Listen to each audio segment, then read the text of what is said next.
So in today's session, we'll understand the next topic of MRP, that is factors influencing MRP run. Okay. So before starting today's agenda, in previous session we understood the difference between classic MRP and MRP live. Okay, and we understood why classic MRP is slower when it is compared with the MRP live. Okay, and we understood what are the challenges that we were facing with the classic MRP and how to overcome them. So all these details we understood in previous session. So now we'll go through the factors influencing the MRP run. Okay, so here we will understand what is lot size. Okay, what are the different lot sizes procedures that are available. We'll understand that. Okay, what happens if we maintain different lot sizing procedures, how system is going to behave when we run MRP, we'll understand those things. We'll also understand the maximum lot size, minimum lot size. Okay, what is the significance of it and how system is going to behave if we are going to maintain maximum lot size and minimum lot size. We'll understand the rounding profile. What is this rounding profile? How they are going to maintain the rounding profile in SAP. We'll also understand what is the safety stock, why this safety stock is required, and finally we'll understand the scraps. Okay, there are different types of scraps that are available in the system. One is assembly scrap, one is component scrap, and third one is the operation scrap. Okay, so how system is going to consider the assembly, component, and operations quantity when we are going to maintain the scrap for assembly, component, and operation. We'll understand all these topics and also we'll execute them practically in the system, and we'll observe how the system behaves when we are working with the different factors. Okay, first of all, lot size. So what exactly is this lot size? Okay, suppose let's say in our previous session we understood the demand. We maintain the demand using plant independent requirement. Okay, we maintain the demand using plant independent requirement, right? Suppose if we, for example, if we maintain the PIR, okay, like 100. If we maintain multiple PIRs in a month wise, suppose let's say we maintain 100, 200, 300, and so on. So when we maintain this forecast or a demand, for this, if we run MRP, system used to generate the procurement proposals. Okay, either it might be a purchase requisition or a planned order. So let's take a planned order. Let's consider planned order. Okay, so when system runs planned order, what we saw, when system runs MRP, what we saw that system was generating a planned order for the demand, right? If the demand is for 100 quantity, system used to generate planned order for 100. If it was for 200, system used to generate planned order for 200. If the requirement was for 300, then system used to generate exact quantity of the planned order for 300. So how system is deciding that it has to generate exact quantity of the requirement? So that is being decided by this particular lot size procedure, what we are going to maintain in material master. Okay, now there are different lot sizing procedures that are available here. Okay, one thing what we saw is it was generating the planned order to the exact quantity of the requirement. Okay, it was, if the requirement was for 100 quantity, system was generating planned order for 100 quantity. If it was 200, then the planned order used to be generated for 200. So in this way, system was generating the required planned orders when we run MRP. So in the backend, what system will do, it will go to the lot sizing procedure which is maintained in material master. What type of lot sizing procedure it is maintained, depending on that, system will generate the procurement proposal. Now there are different types of lot sizing procedures that are available. We'll understand some of the lot sizing procedure. We'll change the lot sizing procedure to different types, and we will observe how system is going to behave when we run MRP. Okay, so where exactly this lot sizing procedure is maintained, it is maintained in MRP1 view. MRP1 view of the material master. Okay, within this particular lot sizing procedure, again we have 3 different types of groups. Okay, now we understood there are multiple different types of lot sizing procedures are available. So these different lot sizing procedures are grouped into 3 different groups. Okay, one is static lot sizing procedure, one is periodical lot sizing procedure, and the other one is optimizing lot sizing procedure.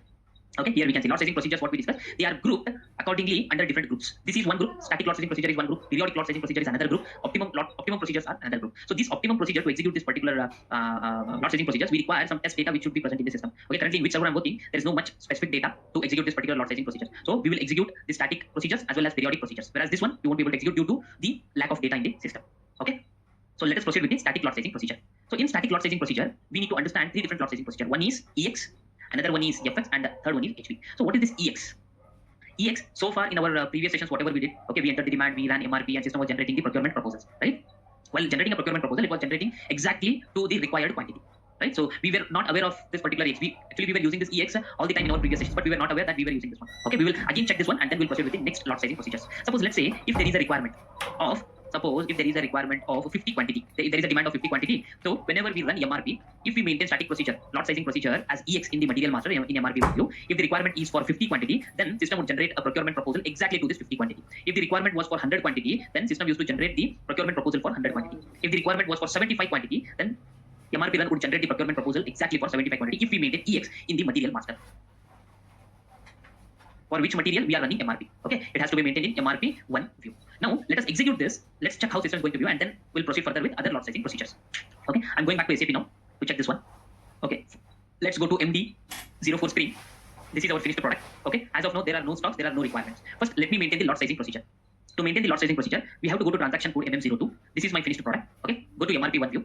Here, if we scroll down, there is a sub tab under MRP1 view called lot size data. Okay, if we place a cursor on this and click on F4 option, we can see different lot sizing procedures that are available. So some of them are belong to the static lot sizing, some of them are belong to periodic, and some of them belong to the third one, which is nothing but the optimizing lot sizing procedure. Okay, so first we'll be checking about static lot sizing procedure. So I'll be maintaining EX. EX is already maintained in the material master. If it's not maintained, come here and select it. EX, which is also called as lot for lot order quantity.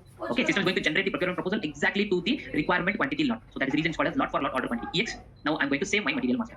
If I go back to stock requirement list screen, there is no stocks, there is no requirements, nothing is been available for this particular material. Now we will enter some requirements for this material. So go to MD61 transaction, which we used many times in our previous session. Okay, so enter the specific dates if you want to maintain date horizon, and the planning indicator I'll be maintaining the requirement month-wise. Enter. Now here I'll maintain the requirement for 175. Okay, I'll maintain it as 190, and I'll maintain it as 200. Now I'm going to save my requirement. If I go back to stock requirement list screen, if I refresh this one, now we will be able to see the requirements that are coming over here. Okay, what is the next step? Now the demand has come over here. Okay, we have to run MRP for this. Now I'm going to run MRP for this. MD02 transaction. I'm running MRP for a single material and to its multi-level. So what is a single material, multi-level? We already understood that. Now I'm going to run MRP. MRP run has taken place. If you go to stock requirement list, if I refresh this one, now we can very clearly observe that the requirement was for 175 quantity. Okay, and the system generated a procurement proposal, nothing but our planned order exactly for 175. The requirement was for 190, and the planned order got generated for 190. It was 200, and the planned order got generated for 200. So this behavior is happening because of this lot size. EX, lot for lot quantity. Whatever lot quantity that is required exactly to that lot quantity, procurement proposal lot would be generated. That is what happens if you maintain EX in the material master. Okay, now let us understand the next one. That next one is fixed lot size. As the name itself indicates, okay, fixed lot size means I want my lot size to be fixed. Whenever MRP run takes place, system has to generate a procurement proposal of the fixed lot size. What I'm going to define in the material master. Okay, fixed. Suppose let's say I want my system to generate a procurement proposal, nothing but planned order. I want system to generate planned order exactly to 100 quantities. Even though the requirement is for 1000 quantity, if the requirement is for 1000 quantity, my system should generate the planned order exactly to 100. Okay, so how many planned orders would be generated for the 1000 requirement? So 10 planned orders would be generated, each of 100 quantity. So totally it would become 1000. Okay, if the requirement was for 500, then total 5 planned orders would be generated. Why? Because I have maintained fixed lot size in my material, and I have defined my lot size should be of 100 each. Whatever might be the requirement, my lot size should come as a 100. Procurement proposal should be generated with a 100 value. Okay, let's see. Let us go into material master, maintain this value, and check it out. Okay, I'm going back to the material master now. Okay, go back to material master, MRP1 view. Here, scroll down. Instead of EX, I'm going to maintain now it as a FX, fixed lot quantity. As soon as I maintain FX and click enter, system is going to ask me to maintain the fixed lot size. How much lot size you want to define it for this product? Okay, what is the lot size you want to define? Let's say I want to define my lot size as 100. Now enter, it will accept it. I'm going to save my material master. I'll go back to stock requirement list. I'll remove all the requirements, and I'll maintain simply only one requirement over here. Suppose let's say I'll maintain the requirement as 1000, or I'll maintain it as just 400, not 1000. So let me maintain it as 400 for our understanding purpose. And remaining 2 requirements I'll delete it. Okay, for simplification to understand it very easily, I'm maintaining this value. Okay, I'm going to save this one. Now if I refresh it, all requirements should be gone here except one requirement, and I will run MRP. Remaining all planned orders would be removed. What I have maintained here, lot size is fixed lot size, and each lot size, each procurement proposal or a planned order should be generated with quantity 100. Okay, so let's execute MRP and see the final output. Going back, I'm executing MRP now. Okay, MRP got executed. Go to stock requirement list. I'm going to refresh it. Okay, now here we can see 4 planned orders got generated for my individual requirement. My individual requirement is 400. Okay, because of fixed lot size, what we maintain FX, and each lot, nothing but each procurement proposal should be with 100 lot size, should be with 100 quantity. Because of this reason, system has generated 4 planned orders, each of 100 quantity, 100 each, to satisfy this single requirement. This is what happens in case of fixed lot size. As the name itself indicates, we are going to define, or we are going to fix the lot size, what it should be in the material master, along with this FX as the lot sizing procedure. Okay, now next one is replenishment up to maximum stock level. Here also, with the name itself, we can identify replenishment up to maximum stock level means, let's say there is a storage tank. Let's say this is our storage tank, which is going to store some kind of chemical which is required in manufacturing our product. Okay, the maximum capacity of this particular storage tank is, let's say, 600 gallons. 600 gallons of liquid of that particular chemical. Now, whenever I'm going to procure this particular chemical, okay, in case of procurement, suppose in case of manufacturing, now we are considering that we are going to procure this material from the external vendor. Okay, the maximum storage capacity of this particular tank is 600 gallons. Whenever we are going to procure this particular product from the vendor, what system should do, whatever might be the requirement. If it is lesser than 600, suppose let's say the requirement for this particular chemical is 500 gallons.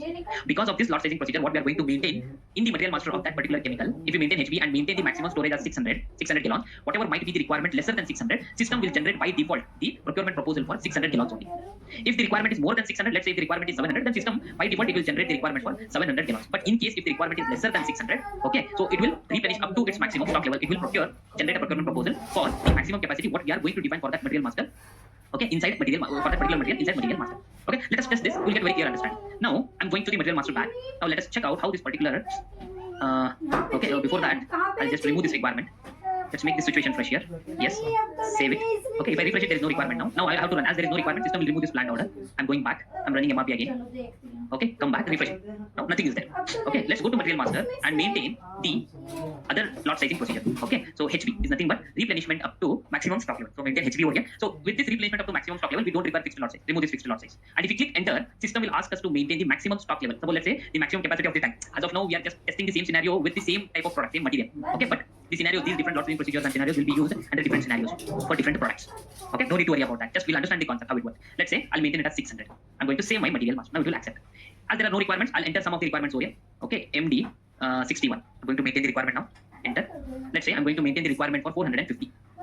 Yeah, my requirement got saved. If I refresh it, we'll get a requirement.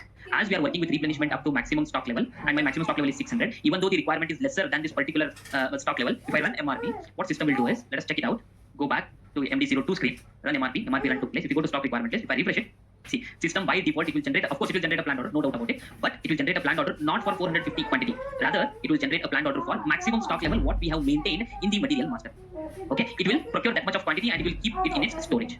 Okay, that is the reason, that particular setting is the reason for this planned order quantity generation. Okay, in some of the industries, they require some kind of chemicals, like in steel industries where I worked earlier. So they required the limestone, and along with the limestone, they also used to require some kind of special chemicals to manufacture or to purify this. So whenever they try to procure that particular product from the customer, what they used to do, even though the requirement was for only 1,000 tons, okay, they used to maintain the maximum stock level. So what is the storage capacity of that particular bin? So we used to call it as a bin where these particular chemicals are stored. Okay, storage bins. So depending on the storage bin capacity, system used to generate a procurement proposal, just like how we did just now. Okay, though our requirement was for 1,000 tons, but the capacity of the bin was for 5,000 tons. So in that case, what system used to do? System used to generate planned order directly for 5,000 tons instead of 1,000 tons. So that to make sure that particular bin is always kept at full capacity. So in such situation, this type of procedures are used. Lot sizing procedures are used. Okay, now let's go ahead with the next lot sizing procedure. So these are some of the examples of the static lot sizing procedure. Okay, so the next one is periodic lot sizing procedure. So what exactly is this periodic lot sizing procedure? So here in this case, let us consider a month. So we are in the month of August. Let's say September month. Let us consider the requirements and the receipt elements for September month. So in the September month, they came to know that they have multiple requirements. They have a requirement for 500 quantity. They have a requirement for 1,500 quantity. Like this, they have multiple requirements in the month of September. Instead of generating individual planned order or purchase requisition for each requirement, okay, this is nothing but a requirement for each requirement. What system will do is, system will generate one single receipt element combining all of the requirement elements.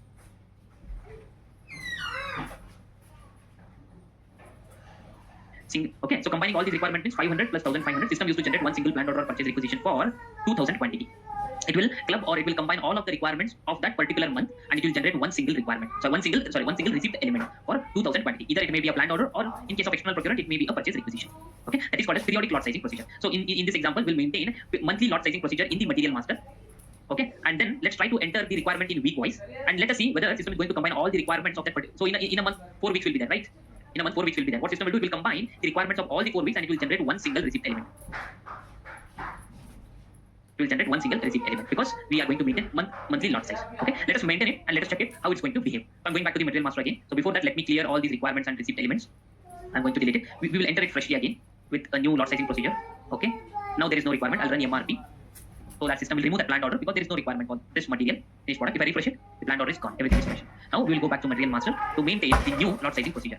MRP1 view, remove this maximum stock level, not required now. Now here I will maintain the periodic lot sizing procedure as monthly lot size, MB, which is indicated with MB. So select MB, now click enter, save my material master. I'll go to the plant independent requirement screen. Now this time what I will do, let me start with the today's date itself, and here the month I will give it as let's say December 31st till December 31st, and the period I want to maintain my requirement in week wise. Okay, because we want to see the requirement every month. Month wise, I want to club all the requirements which are coming in a week, so that one single receipt element would be generated for a month. So that's the reason I'm maintaining the requirement in week wise. Select week, click enter. Earlier we used to see it in a month, right? Now these are nothing but weeks. Currently we are running in a week number 32. Okay, so let me maintain here 10. I'm maintaining some requirements week wise. This week on week 36, we are assuming that we are going to manufacture 10 quantity. 10.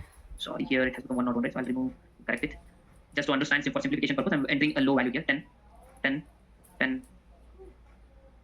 Okay, now I'm going to save my material master. So this is not material master. This is okay.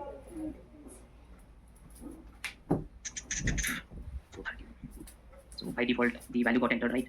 So let me remove that. Oh, let me not save it. Let me come out of it. I'll enter the requirements again. Not an issue.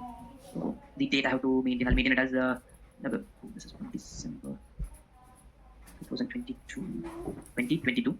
Okay, I want this to be in the month December 31st. Okay, and requirement I'll enter it in a week format.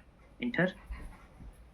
I'll just paste those values just to save some time. Now I'm going to save it. Now I have maintained the requirements and also I maintained the proper setting in the material master. Okay. So this time we are working with monthly lot size, periodic lot sizing procedure. If I refresh it, you will get all the requirements which we entered in a week format. Okay. So these are nothing but weeks. If you check it out, from 8 to 50, 1 week. So this week's requirement is 10 quantity. From 50 to 22, 21, another week. So next week requirement is 10 quantity. Now, if I run MRP, you will check it out how system is going to generate a procurement proposal. I'm running MRP. MRP took place. I'll refresh it. If I refresh it, see. Now we are able to see the difference over here. Okay. System has clubbed the requirements of this particular month. Okay. So there are 4 weeks in a month. So it has clubbed all these 4 requirements and it has generated one single planned order for 40. If I scroll down here, next one is, okay, this one. System has clubbed all these 4 requirements for the 9th month, nothing but September month, and it has created one planned order for September month. So total 1, 2, 3, 4. So total quantity for 40. Similarly, system has clubbed the planned order for October month, that is nothing but 10th month, and it has four requirements it has clubbed, and it has generated one single planned order. In this way, what system does is, whatever quantities we are going to maintain, requirement quantities in a week wise, if we maintain lot sizing procedure as MB, but if you maintain the a week wise requirement, it will club all those requirements within that particular month, week wise requirement, and it will generate one single receipt element. Similarly, if you maintain weekly lot size and if you enter the requirements in day format, per week there would be 7 days, right? 7 days. What system will do? System will collect all the requirements within the 7 days which got generated and will generate one single requirement, one single receipt element. One single receipt element, either it may be a planned order for in-house production, purchase requisition for external procurement. It will generate one single receipt element for the requirements which got collected from 7 days. If you are working with weekly lot size and requirements getting entered in a daily format. Okay, so this is how the period lot sizing procedure will work. Hope this is also clear.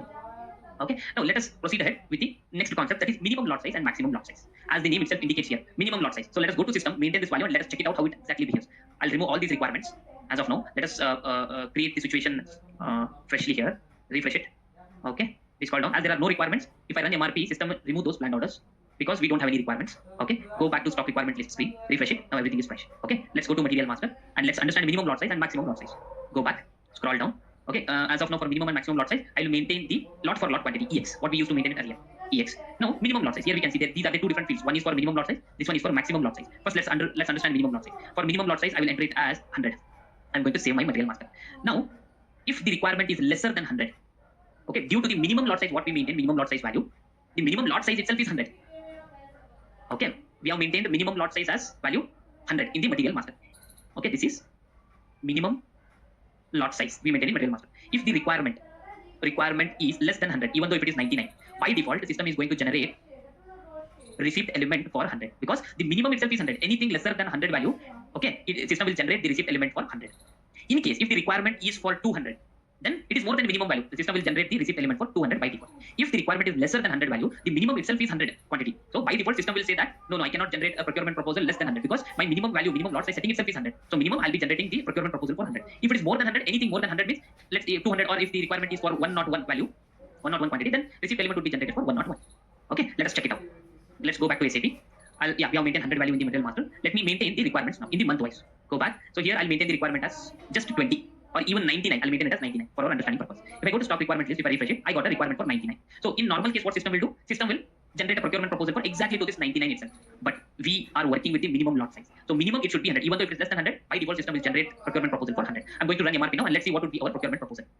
Enter. Go to stock requirement list. If I refresh it, we'll get a planned order for 100. Anything less than 100, system will not entertain. So it will generate a planned order for 100. If the requirement is more than 100, let's see that. What system will do? Let's say if it is not 99, if it is like 150 or 159, anything more than 100. Refresh it, my requirement is 159 now. Now in this case, what system will do? It will generate the planned order for 159 because it is more than minimum. Go back.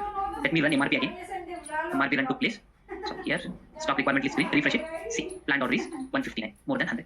Now what is going to happen if we maintain maximum lot size? Okay, now we understood minimum lot size. What system will do? Anything less than 100, minimum lot size will be generated by the system is 100 for the planned order.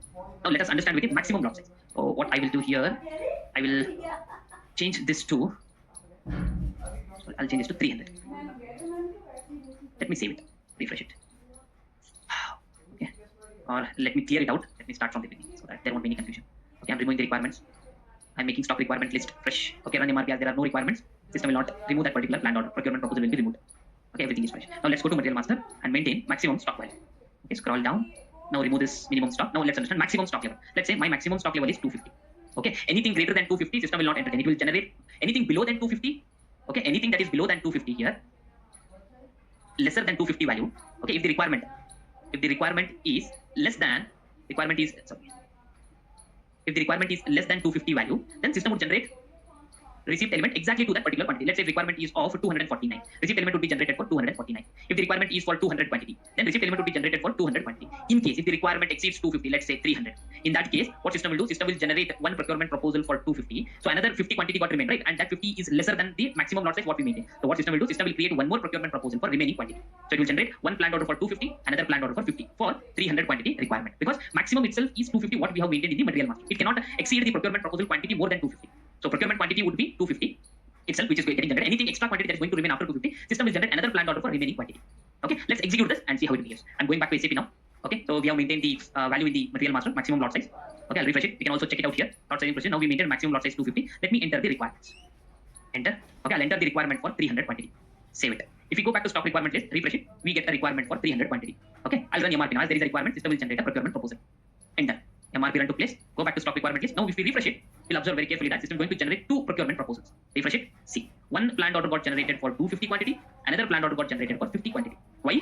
Because of this setting what we maintained in material master 250. Maximum lot size what system is going to produce is 250. Anything more than 250, so for extra quantity, system is going to generate a new planned order for that.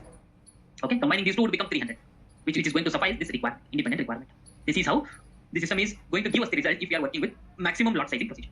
Sorry, it's not a procedure, maximum lot size value, right? So this is all about the minimum lot size and maximum lot size. Now let's proceed ahead and let us understanding about the rounding value and its profile, rounding value and rounding profile. Okay, before that, I'll clear all these settings and values so that we can purely work on rounding value and profile. I'm going to delete this. Yes, save it as there is no requirement now. Once we run MRP, these procurement proposals will be removed.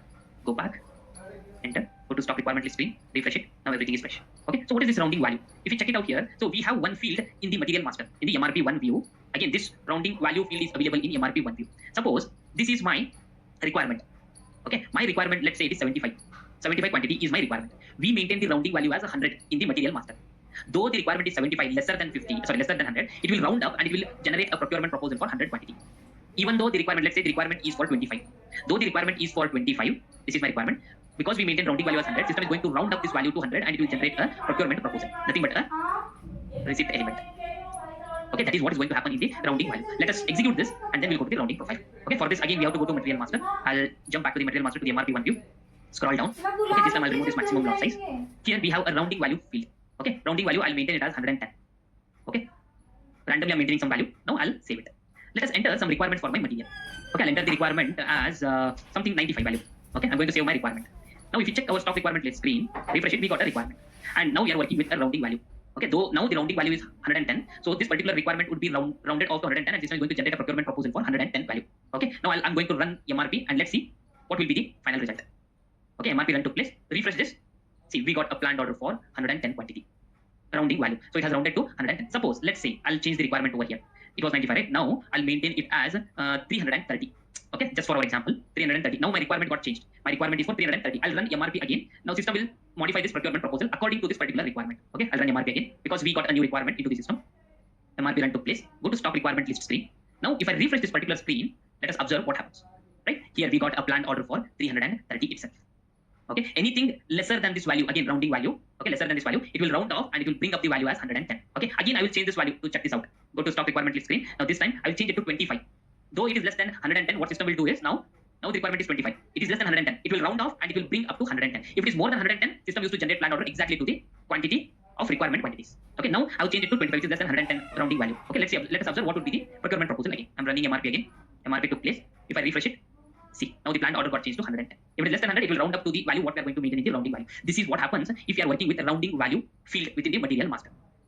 Okay, now let me clear all these things. Select it, delete, yes.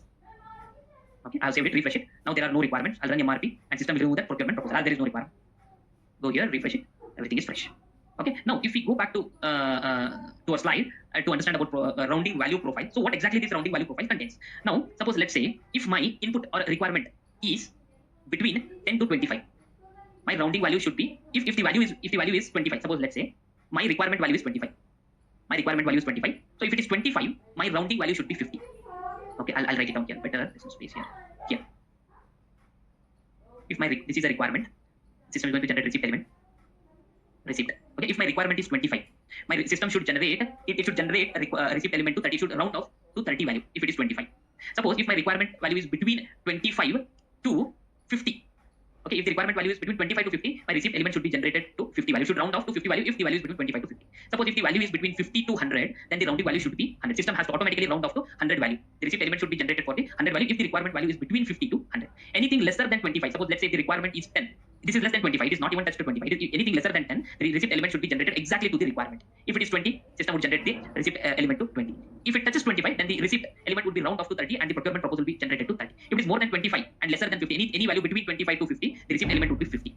Okay, procurement proposal or the planned order will be generated for 50 quantity. If the requirement element falls between this range 50 to 100, then the receipt element would be generated for 100 value. Okay, so this rounding profile is configured in the configuration. Okay, it's configured in the configuration using ESP R4 transaction. Or we can also access this rounding profile, okay, using OWD1 transaction. This is the T code to access this rounding profile directly. OWD1 is the transaction. Okay, let's go and check in the configuration what profiles are maintained. Suppose if I go to the SAP back again. Now this time I'll go to the transaction OWD1. System is asking for which profile. Suppose I have created one of the profile here for my plant 1710. Enter. Now go to display mode. Here, what I have maintained. This is the threshold value and this is the round off value. Okay, if the requirement comes for 25, system has to round off the receipt element or the procurement proposal value to 40 quantity. If it is between 25 to 45, system has to generate the round off value to 50 quantity. If the requirement element falls between 45 to 51, then system should round off the receipt element value to 100. Let us execute this. Any value lesser than 25, system will generate the procurement proposal exactly to that quantity. Okay, let us execute this scenario. So before executing that, we have to maintain this rounding profile in the material master in MRP 1. So let's go there. Let us maintain it first. Okay, I'm going to my material master now. Enter. Scroll down. Here there is a rounding profile. So I'll remove this rounding value. Now I'll maintain the rounding profile. Click on F4 option. Here we can see this is the rounding profile. What we have created for our plant 1710 in the configuration. And the system is showing that the threshold value and rounding value what we have maintained in the configuration. Okay. Select profile over here. Now save it. Okay. Now I'll go back to my plant independent requirement screen to maintain the requirements. Suppose let's say I'll maintain the requirement as 20. And what is the value here? Anything lesser than 20, system will generate the requirement exactly to that quantity. And next one more requirement, I will maintain it for 30 here. 30 means this particular value 30 falls between 25 to 45. So what system will do? It will generate the round of value to 40 because the value is falling between 25 to 45. It would be 40. From 45 to 51, it would be 50 value. From above 51 value, the round of value would be 100. Okay. So let us maintain this plant independent one. One is 20 I maintain, another one is 30 I maintain. I'm saving my requirements here. Go to stock requirement list. Refresh it. We got two requirements, and now I'll run MRP for this. Let's observe it very carefully. Go to stock requirement list. Refresh it. We'll get two plant orders. Okay, so the first plant order got generated exactly to this requirement 20 because this is lesser than the threshold value. Any value less than 25, system would generate receipt element exactly to that quantity. Okay, the next one, as the requirement is 30, this 30 value is falling between 25 to 45. So for that, system is going to round off it to 40. That is the reason we are able to see here the plant order got generated for 40. Suppose let's say I'll change this requirement instead of 30, I will change it to more than 45. If you see here, if the value is more than 45 and above till 51 or below value, the rounding value would become 50. Okay, now I'll change it to, where is it here? I'll change it to 46. And I'm going to save it. Though now refresh it, the requirement has become 46 here. Run MRP for this. Go back. Run MRP. MRP run took place. Go to stock requirement list. Refresh it. Now this plant order will be generated for 50 value.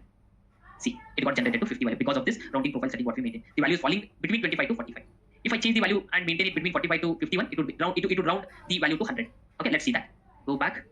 I'll go to this requirement. I'll change the requirement from 46. Now let's say anything more than 51. I'll maintain it as 55. Save it. Refresh it. Now the requirement has become 55 here. I'll run MRP. This plant order would round off to value 100. Go back. Enter. Go to stock requirement list. Refresh it. See, now we can see because of the setting, anything value more than 55, the requirement, the procurement proposal would be rounded off to 100 value. And you can see it has rounded off to 100 value here. This is how the rounding value and rounding value profile will work in the system. Hope this is also clear. Now let's move ahead and let us understand the safety stock. So what is the safety stock? As the name itself indicates that it's a safety stock means people will start thinking that it is a stock. Generally, safety stock is not a stock. Rather, it is a requirement element. Okay, it is a requirement element. We have already seen in one of our previous MRP session that, okay, in a very first session of MRP, calculating net requirement calculation, what system will do? System will consider requirement element and receipt element, and it will generate, in case if there are any shortages, system will generate a procurement proposal. So we saw the safety stock was falling under requirement element. Okay, so safety stock is nothing but a buffer stock which we are going to store in our warehouse to encounter during emergency time. Suppose let's say there is a material called XYZ. There is some raw material, ROH, called XYZ. Okay, this material should always be kept in a stock, because this is a very critical material just to encounter some serious or emergency situations. Okay, we have to keep this raw material always in stock. So in that case, what we do? We maintain a safety stock for this material. Okay, let's see how the safety stock will work. Safety stock is nothing but a buffer stock which we are going to maintain to use it during emergency times. Okay, so let's go back and let us understand how and where we can maintain the safety stock. Before that, I'll clear all these requirements and planned orders so that we can check out how safety stock works here. Also, I did not delete it. I'm going to delete this one. Yeah, now refresh it. No requirements. Okay, I have to run MRP for this. Go back. Enter requirements, refresh it. Fine, everything is fresh. Now to maintain the safety stock, go back to material master, enter. Okay, scroll down. Now I'll remove this rounding profile here. Okay, this safety stock is maintained in MRP2 view. Go to MRP2 view, scroll down. Okay, there is another sub tab called within MRP2 view called net requirement calculation. Safety stock, let's say I'll maintain it as 200 quantity. Save it. Okay, I maintain 200 quantity as safety stock for the material and I have saved it. Now, even though there are no requirements, here we can see there are no requirements, right? But I'll run MRP for this. Let's see what happens. MRP run took place. Go to stock requirement list, refresh it. See, we got one planned order got generated, that too for 200 quantity, only for 200 quantity, not more than that, not less than that. Even though there was no requirements that were generated for this material. Why this planned order is coming? This planned order is getting generated because of the safety stock. Here we can see that the safety stock is with a minus sign here. Any element, any MRP element with a minus sign is always considered as a requirement element. Even though there is no requirement here, what system, because of the safety stock, system has generated one planned order. So according to this planned order, we are going to manufacture the product and we are going to store this 200 quantity as a buffer stock within our storage location, within our warehouse, just to encounter during emergency times. Okay, that is how the safety stock works. If we want to remove the safety stock, we have to go to material master and from there itself we have to remove it. The safety stock cannot be removed from this particular stock requirement list screen. And as usual, further, if we keep on receiving any new requirements, system will answer to those requirements accordingly. Okay, so rest of the process will remain the same. If we receive any new requirements here, system will automatically create separate planned orders for that requirement. Okay, but the main point here is even though we don't have any requirements because of the safety stock, system has generated planned order to encounter this particular safety stock. Okay, so it's a buffer stock. We are keeping it for our emergency usage. That's it. Okay, again we'll move back to the material master and let us remove that safety stock. If you want to remove that safety stock, go here. Just remove the safety stock and save the material master. Okay, as the safety stock is not maintained anymore now, see that safety stock has gone after removing it from material master. Since there are no requirements and no safety stock also, if I run MRP, this planned order will be removed from the system. Because there are no requirements, no safety stock is maintained. Okay, MRP run took place. I'll go to stock requirement list, refresh it. See that planned order is also gone. That is how the safety stock will work. Okay, so the next thing what we need to understand here is the scrap concept. Okay, basically we have three different types of scraps. One is component scrap, another one is assembly scrap, and the third one is the operation scrap. Okay, we will understand each of these scraps one by one. Okay, so before that, let us make some points over here. Okay, so this assembly scrap. So let us understand this assembly scrap. The assembly scrap can be maintained in the material master MRP 1 view, and we should always keep in mind that assembly scrap is maintained only for header material, header product, not for the components. It is maintained for the header product, assembly scrap, and it is maintained in MRP 1 view. If we maintain the assembly scrap, suppose let's say my header material is XYZ. To manufacture this header material, I require components A, I require B component, and I require C component. Let us consider that to manufacture XYZ material, we require these three different components. If we maintain scrap quantity for my header material, automatically it will also increase the component quantity consumption. Okay, so let's take an example. Assembly scrap means we are manufacturing Pepsi 1 liter bottle. Okay, what we are manufacturing? Pepsi 1 liter bottle. While manufacturing Pepsi 1 liter bottle, okay, due to the movement of those bottles from what I can say, from one work center to another work center, let's say there is a damage of the Pepsi 1 liter bottle. Let's say my final product is Pepsi 1 liter bottle. Once it is manufactured, while moving it from one place to the storage location, we always encounter the loss of 5%. Okay, let us consider that. We always encounter the loss of 5% while transit from one location to another location. So let's say we manufacture 100 bottles of Pepsi 1 liter bottle. Okay, 5% of loss means 5 bottles will be damaged during transit. To encounter those damage of 5 bottles, what we will do? We will manufacture extra 5 bottles so that it will match our required quantity of 100. Our required quantity is 100. Okay, while transit, while movement, always there will be a damage of 5 bottles. So in order to encounter that damage, we will manufacture extra 5 bottles. Okay, so that is defined here as a 5% scrap. So in that case, what happens? Instead of manufacturing 100 bottles, we will manufacture 105 bottles for header material. To manufacture 105 bottles, what system will do? System will increase the component quantity. Of course, we require extra components, right? So what we require empty bottles, we require bulk solution, correct? We require bulk solution and we require caps. So all these components extra we need to manufacture extra 5 bottles, right? 5 extra bottles are required, 5 caps are required, and 5 liters of bulk solution is required extra to manufacture extra bottles. That is what happens in the assembly scrap. If you maintain scrap value for the assembly scrap, it will not only increase the quantity of header material, along with that, it will also increase the quantity of its down level materials.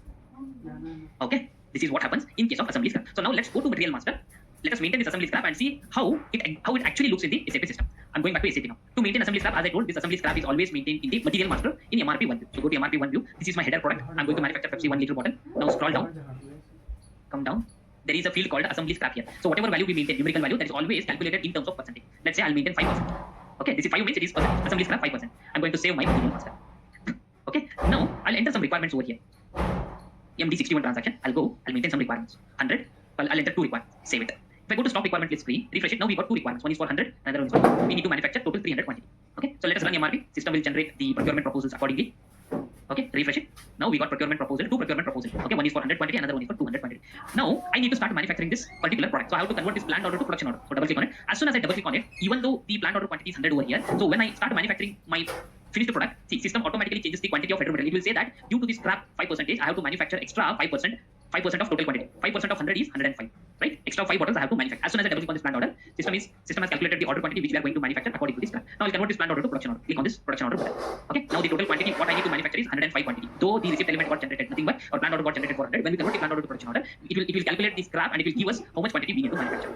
Okay, this is the Pepsi 1 liter bottle, the finished product which we need to manufacture. Now let's say what components are required to manufacture my finished product. To view the components, click on the components tab here. So click on this component tab. System will take us to the bill of material of the finished product. Now if you observe carefully here, system has not only increased the manufacturing quantity of my header product, along with that system has also increased the quantity of my down level components. Okay, to manufacture extra 5 bottles, we require 5 extra bottles, that will become 105 bottles. To manufacture 105 Pepsi 1 liter bottle, empty bottles we require 105 bottles, bottle caps we require 105, and bulk solution we require 105 liters.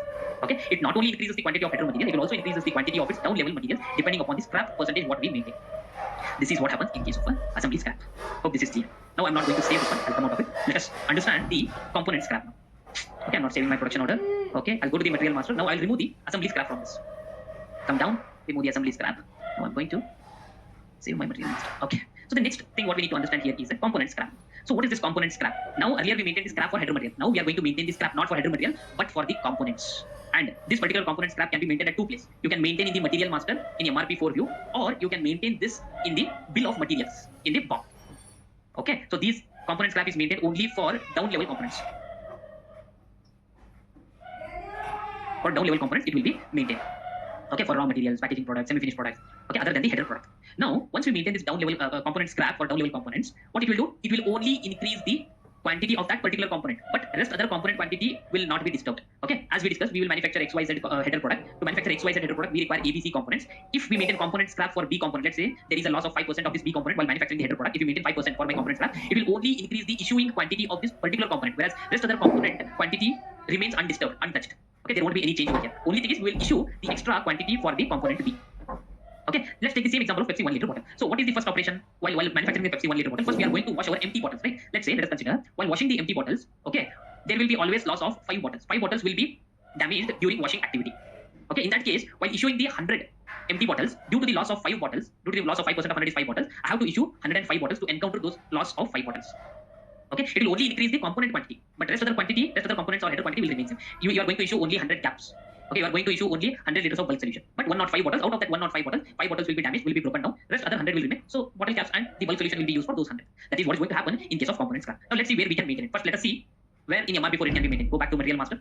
So while I'm going to MRP4 view, go to MRP4 view. I'm going into the header product. Okay, but I'm not maintaining any value. We are only seeing where it is maintained. So now I'm into the header product. So in case of component scrap, we need to go to the material master of the component down level product, go to MRP4 view, and this is the place where we need to maintain the component scrap. In MRP4 view, the component scrap field is over here. Here also, it is also calculated in terms of percentage. If you maintain 5, it will consider it as a 5%. This is one place where we can maintain the component scrap in the material master. And next place where we can maintain this one is, okay, let me go to the BOM. So it is maintained in bill of material. So go to CS02. Okay, this is my finished product. Enter it. Now let's say there will be a loss of 5 bottles. So select this particular component and go to details of this component. Scroll down in the basic data tab itself. Scroll down. Here we can see the component scrap. Now I'll maintain it as 5% over here, and I'm going to save my bill of materials. Either you can maintain in material master or you can maintain in the bill of material. I'll tell you what is the difference if you maintain in material master and what is the difference if you maintain in the bill of material. Okay, let's come to that point later point of time. First, let's understand this. I have maintained now component scrap for my empty bottles. Okay, I'll go back to stock requirement list screen. Okay, I'll refresh it. I'll run MRP one more time. I'll not change any requirements here. I'll rerun the MRP. Okay, with planning mode 3. Delete and recreate. Now come to the stock requirement list screen. Refresh it. Okay, now if I try to convert this planned order to production order, convert it. See, as we are working with component scrap and we have removed the assembly scrap, so whatever the requirement that is there, it's the same quantity I have to manufacture. And this scrap for header we have removed it, so it is coming as 0. Now if we convert this planned order to production order, okay, any header material I have to manufacture 100 quantity itself. But if you go to the components tab, okay, here we can observe very carefully. We maintain component scrap only for the first component, empty bottles. Okay, for that 5% of 100 is 105, so we will issue extra 5 bottles over here. Only this particular component quantity got increased, whereas the other component quantity remained the same because we have not maintained any component scrap for other components. Okay, one thing we need to keep in mind, for component scrap, it will only increase that particular component's quantity. Okay, it rest other components and header quantity will remain undisturbed or untouched. Okay, this is what happens in case of a component scrap. Right, now let's understand the last scrap, that is operation scrap. So before that, I'll remove this particular setting here. Okay, so let's before going to the final operation scrap, let us discuss one more point here. As I mentioned, we can maintain the component scrap in two places, MRP4 and BOM components. What happens if you maintain in material master and what happens if you maintain in bill of material? Suppose let's say this particular, there is one finished product XYZ, another finished product UVW. Okay, both of these products uses this XYZ uses the component A, B, and C. This UVW uses the component D, A, and it uses another component E. Okay, if we maintain the component scrap in the material master of this component, suppose let's say we are maintaining the component scrap for A. If we maintain the component scrap in material master, what happens is, okay, in this particular component's material master, I maintain component scrap. So what happens is, wherever this particular component is used in manufacturing of this finished product. Okay, this is finished product. This particular component A is also used in another finished product, manufacturing of another finished product. Wherever this component is used, the component scrap will be applicable in all of the finished products for this component if we maintain in material master. Suppose if we maintain in the bill of material, okay, generally bill of materials will have a separate bill of material. This will have a separate bill of material. Suppose if this bill of material is called as BOM 1 and this bill of material is called as BOM 20. Okay, separate bill of materials for two different finished products. But if we maintain the component scrap in the bill of material of the header product, okay, if we just know what we maintain in the bill of material of this component A. So in such case, what happens? That particular component scrap will be applicable to only that finished product. In case if you are manufacturing this product and component scrap is maintained in the bill of material of this product for this component, that component scrap will only be applicable while manufacturing this XYZ finished product. It will not be applicable for the finished product UVW, because the component scrap is specifically maintained in the bill of material of this particular finished product. That is the difference between maintaining the component scrap in two different places. If you maintain in material master, it will blindly it will get applied to all of the finished products wherever this particular component is used. If you use it in a BOM, it will be applicable only to that specific finished product bill of material. Okay, so that is the difference of using the component scrap in two different places. Okay, now let's jump into the operation scrap.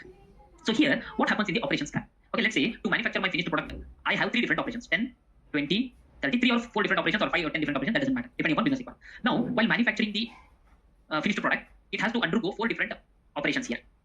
Okay, so let's take our example. Our example itself, manufacturing Pepsi 1 liter bottle. Okay, to manufacture Pepsi 1 liter bottle, we have to undergo 3 different operations. One is washing the empty bottles. Second one is filling the empty bottles and capping. Third operation is packing.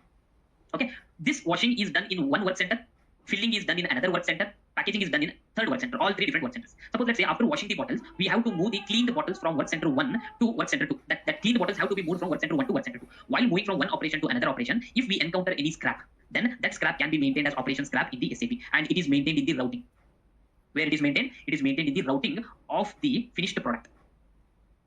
Okay, suppose if you are manufacturing 100 bottles of Pepsi 1 liter bottle, so we wash 100 bottles in the first operation. After washing 100 bottles, we have to move these 100 bottles from work center 1 to work center 2, where the filling activity takes place. Now let's say while moving from work center 1 to work center 2, 2 bottles got damaged. So out of 100, two bottles got broken, 2 bottles got damaged, and remaining bottles, how many bottles are left out? 98. So in operation 2, we can only pass out 98 bottles. And if there are any losses in the second operation, while moving from second operation, third operation, that will reduce again the operation quantity. Let's say there are no any loss of the product from moving from work center 2 to work center 3. So operation 30 will also receive 98 bottles. So 98 bottles will be packed and output will be 98 bottles for us. Okay, so in case if you are encountering any such type of scrap, operation scrap, it can be defined in the routing called as operation scrap. So let's go to the routing and let's see where it can be maintained. Now I'll go back to SAP. So routing transaction, you already know what is routing and all. I'll go to change mode of routing CA02 for my finished product. Enter. Let's say I'll maintain the scrap, operation scrap for my first operation. Okay, select the operation. Now you need to go to details, click on the details, scroll down. If you scroll down, there is a field for scrap here in the sub tab called general data tab, scrap in percentage. Now I'll maintain the scrap as 5%, and I'm going to save my routing. Okay, now I'm not going to save this production order which we created earlier for checking component scrap. I'm not going to change any requirements. Rather, I'll rerun the MRP because we made some changes. I have to run the MRP again. Okay, MRP run took place. Refresh it. Now, if I double click on this plant order to production order to convert it to production order, okay, there are no changes in the assembly scrap and all. Go to production order. Okay, earlier we understood assembly scrap, component scrap, right? Now to check the operation scrap, even if you check the component scrap also, there won't be any. Okay, I have not removed the component scrap, right? So that is the reason it is showing here the component scrap again. Okay, let me remove the component scrap. To remove that component scrap, I have to go back to the bill of material, CS02. Go to bill of material here, enter. So I have maintained for my first component. Go to details. We can leave it as it is. There's no problem. But to understand individual scraps, I'm maintaining only individual scraps and checking it out. I remove component scrap. Save the bill of material. Again, I will rerun the MRP. Okay, I'll rerun the MRP because I have made some changes to the material here. So in order to encounter those changes, MRP run has to take place. MRP run took place. Now I'll convert the plant order to production order. Okay, there is no increase in the header quantity manufacturing. If we go to components, even the component quantities also remain same because we removed the component scrap. We are working with operation scrap. To check the operation scrap, we need to click on the operations tab over here. Okay, now if you clearly observe it, there is one column called as operation quantity here. So while inputting the bottles, we will input 100 bottles over here. Okay, once after washing the bottles in the first operation, it has to be moved from one work center to second work center, bottle filling work center. While moving, we maintain 5% of operation scrap. 5% of 100 is 95. So 5 bottles will be damaged. So to the next operation, now the damaged bottles are, the damaged bottles are removed, and we are left out with only 95 bottles in the second operation. And while moving from second to third operation, there are no losses. I have not maintained any operation scrap for the second operation. So that is why while moving, there are no losses. Right? Again, in the third operation, we will be receiving 95 quantity itself. This is how the operation scraps can be entertained using the operation scrap option in the routing master data. Okay, hope this operation scrap is also clear. Okay, so that's it all about the scraps. Okay, so in today's session we understood multiple topics. Okay, we understood the different lot sizing procedures, and we try to execute practically with different lot sizing options which are available in the system, and we saw the output result, how the system is going to behave if you work with different lot sizing procedures. We understood maximum lot size, minimum lot size, rounding profile, and also we understood rounding value. We understood what is the safety stock, how system is going to bring up the safety stock, and finally we understood the different types of scraps that are available and at what different places we can maintain the scraps, and how system is going to encounter the quantity value if we are working with the different scraps. Okay, so these are the different topics what we understood in today's session. Factors influencing the MRP line. Okay guys, that's it for today's session. Again, we'll meet up in our next session with a new topic. Till then, see you. Bye bye. Thank you.